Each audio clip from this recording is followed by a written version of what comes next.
Sanxhaku i Nishit nuk është thjesht një treve harruar në hartën e Ballkanit, ai është plagë e gjallë në trupin e kombit shqiptar, aty ndërmale e fusha që dikur flisni shqip u shua me zjarre gjak një pjesë e shpirtit ton kombëtar.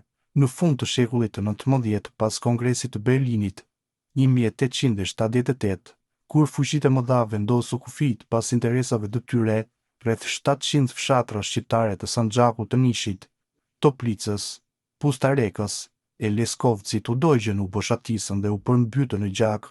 Mijëra shqiptar u vranë, ndërsa rreth 80.000 u dëbuan me forcë nga trojet e tyre stërgjyshore.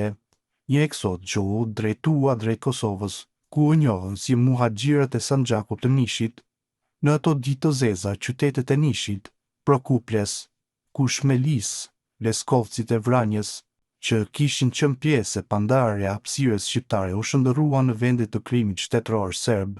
Fshatrat të tëra u dogjën, varret u shkretuan e gjua shqipe u ndalua, vetëm kujtesa mbeti dëshmitare asaj dhimbje që s'duhet harruar kurrë.